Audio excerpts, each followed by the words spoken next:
next person to speak to a submission is Ms Nicky Davis from the Survivors Network of Those Abused by Priests, commonly known as SNAP.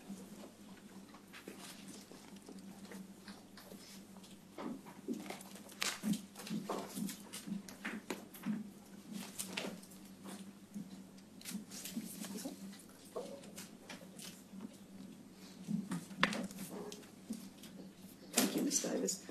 Would you tell the Royal Commission about you and your organisation? Yes, my name's Nicky Davis and I'm a leader of SNAP Australia.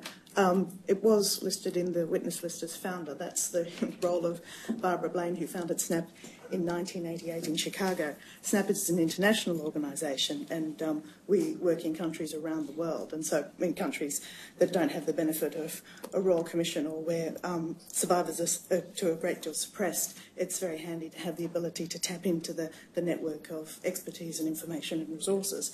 So, here in Australia, though, we're pretty small and unfunded. Thank you. Can I invite you to speak to your submission? Yes. I drove here last night from the Central Coast, right past Knox, which was the subject of a public hearing just weeks ago. The survivors' evidence talked about a culture of abuse, where abuse was unremarkable because it happens so often, where shocked and terrified little children were expected to endure their abuse in silence or be blamed and shamed if they spoke out, where even after the conviction of 5 Knox teachers for child sex crimes in 2009, Knox didn't apologise to the victims or offer to help them recover, where the only ones who received monetary assistance were those able to fight for their rights, supported by family and lawyers. What about the many not able to fight? Didn't they deserve help? In this very room just weeks ago, Knox officials, through their lawyers, apologised publicly to survivors.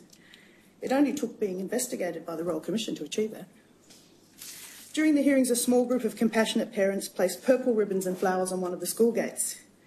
And last night, as I drove past, the display was gone. The show of compassion was over. That's why we're here today.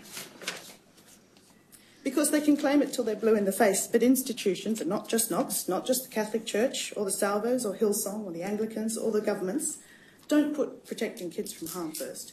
They don't put helping those they've allowed to be harmed first. In many cases, their subsequent actions create significant additional harm that survivors must also recover from. But far too many don't recover. I was discussing what to say here today with survivors from Ballarat, one of the clusters of child rapists that have devastated an entire community. But the Ballarat community is significant because one individual, Police Officer Kevin Carson, noticed that abused kids in his community were dropping like flies.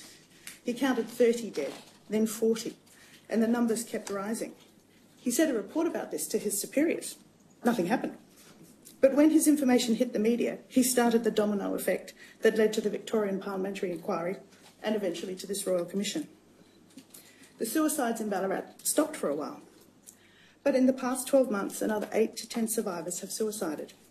On top of that, at least another 5 Ballarat survivors have been talked out of suicide with the help of CASA, which is a Victorian Government sexual assault support group.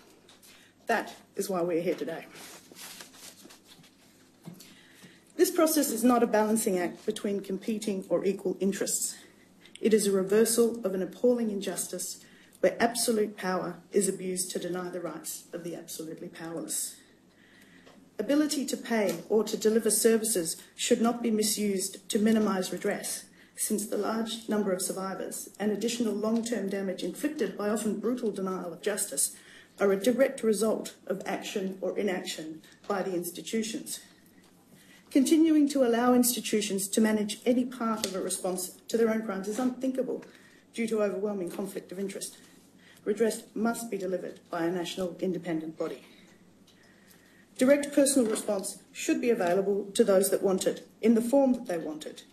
But the survivor, not the institution, should be in control.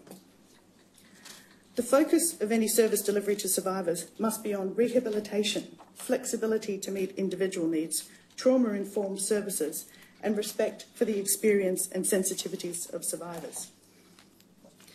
Certain lawyers and other service providers will attempt to exploit survivors as a significant new source of revenue, and ways to prevent this need consideration.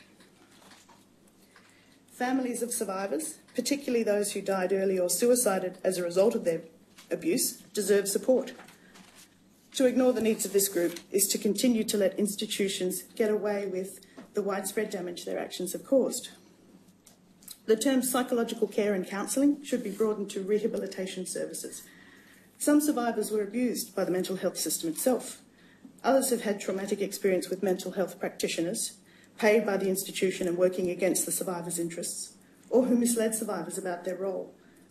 The mental health industry has a long history of applying a range of negative labels to survivors, displaying symptoms which are an understandable result of severe trauma.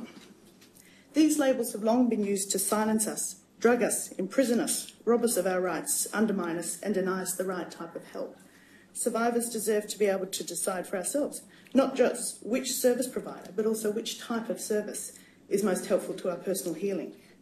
Seeking help outside the mental health system should not be financially penalised. The insurmountable barriers to survivors currently accessing the civil litigation system in Australia are a disgrace. All statutes of limitations relating to child sexual abuse must be removed. Any institution which exerts authority over children and demands their obedience must be able to be sued if children in their care are harmed. There should be absolute liability for abuses that occur within residential care, including boarding schools, or any instances where the institution exerts total control or authority over the child. Where an offender exploits the respect, authority or trust conferred by their position within or association with the institution should be automatically liable for abuse unless it can prove it took effective steps to prevent abuse. And this is particularly apparent in cases where the institution demands godlike or unquestionable authority.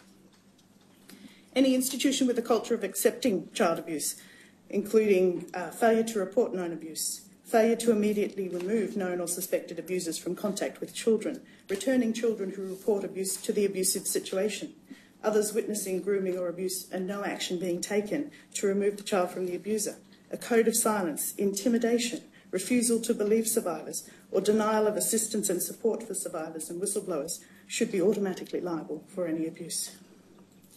All changes should apply retrospectively. Institutions have long abused an extreme imbalance of power to escape accountability. Decisions to endanger children are typically made in the knowledge of the criminal nature of the offences against us, and in the belief that they are and should remain above the law. Offenders have been given free pass after free pass because of their willingness to frighten little children into remaining silent for decades, an ability to deceive or corrupt members of the establishment into ignoring evidence of wrongdoing. Far too many survivors will never see any justice. The very least we deserve is that those who finally feel safe enough to come forward not unfairly be denied justice again. Redress in civil litigation should be based upon accountability, not affordability. Survivors don't want to get rich. We want access to resources to be able to heal. We don't want to destroy institutions who so callously destroyed us. We want them to learn what it cost us and to never do it again to another child. The bill should be presented to those at fault, the institutions who deliberately chose wealth and power over child protection. Some institutions profit from significant taxpayer funding, while taxpayers bear the costs of the harm they caused.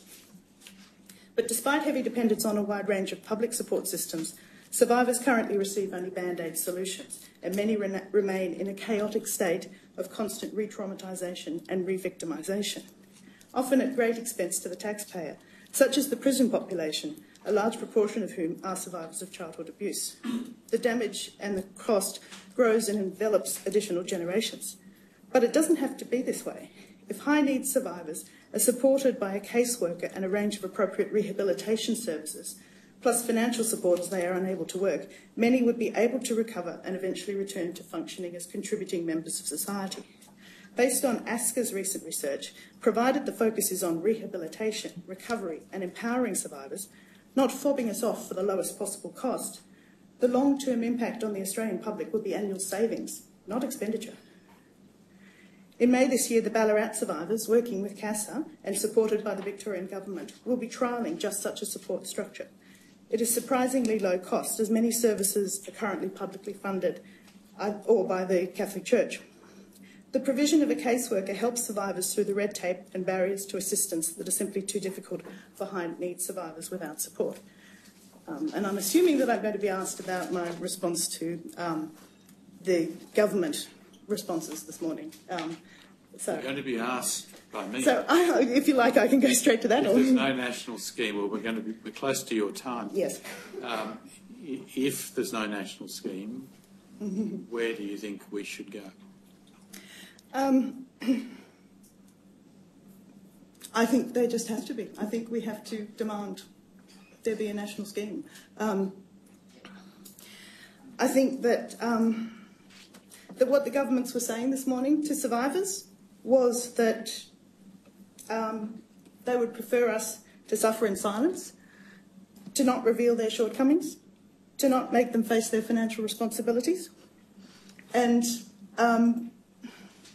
that's just not acceptable to survivors. I think that you'll see survivors banding together and insisting that this is what we need. There are too many problems with what's been currently done. The current system is inappropriate to the needs of survivors. If our needs for recovery are met, and this should be about recovery as much as anything else, because we've been denied so much of our lives.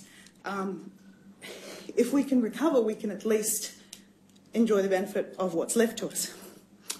Davis, but to do what's currently being done, to not do it as a national independent scheme, is to maintain the current system in some form or another. And it maintains all the problems of the current system. And it says that we don't want you to recover. We actually have a right to recover. Australia is a signatory to the UN Convention on the Rights of the Child and Convention Against Torture, both of which require that we have a much more generous recovery than is contained in here. Well, that's the second thing I wanted to ask you, and again, can I thank you for the thought that you've put into the written submission and your contribution to our discussions so far. As you know, one of our objectives is to seek to identify what will provide justice for victims through a redress scheme. And you know, we've talked about prospective amounts of money as a recognition payment. Now, I'm sure you understand that a redress scheme won't provide common law damages. No. Which, as I know you understand, sits in a separate line of thinking. Yes, and the survivors have different needs. So some people will be happy with a redress scheme, and that's what they need. Some people will not be happy with it, and there need to be other alternatives. Well, looking at the redress scheme, I'm not really asking you to help me with the amount of money, but you can. We've already had discussions about that. No, but please, if you want to help me and the other commissioners with that, please do so. But how would you see, or what do you see the amount of money doing in the context of justice for the survivor? What do you see as the amount of money doing? What's it achieving? How is it contributing to justice? Well, actually, that's something that's been concerning me, because obviously I've been giving this quite a bit of thought, and this process has been fairly fast, so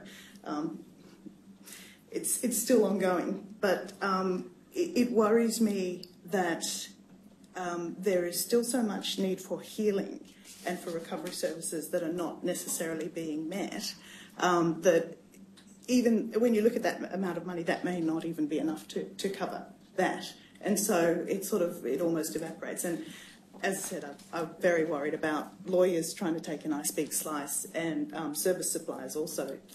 Because very damaged survivors are actually quite at risk of being exploited.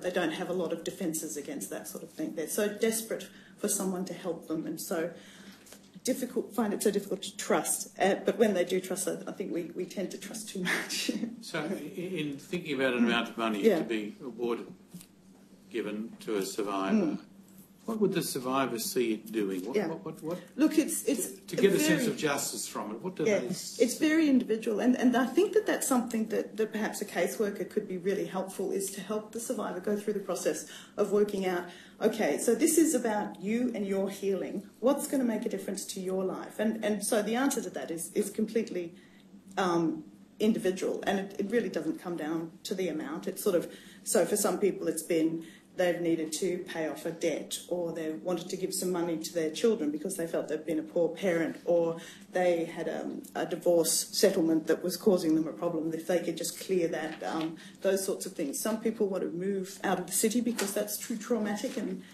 move to the country, and the money can help them do that. There's all, or, you know, travel, or there's all sorts of things that. But it's something that the survivor has to spend some time considering and think about what's going to make a difference to my life. In my case, I have a garden, and I realised that gardening would be very therapeutic and helpful, and so that wasn't paid for by the church, though. Ms. Vanessa, do you have any questions? No, thank you. Thank you again for your thoughts today and for the help that you've given us through the course of the deliberations. I should have said earlier, Ms Davis, I'm sure you're mindful of the fact that if anyone has any further thoughts or contributions to make as a result of today's considerations or later on, please send them to us via the website so that we have the benefit of any mature thoughts that you might have. Yeah. But otherwise, thank you for coming today. Well, thank you for giving survivors a voice.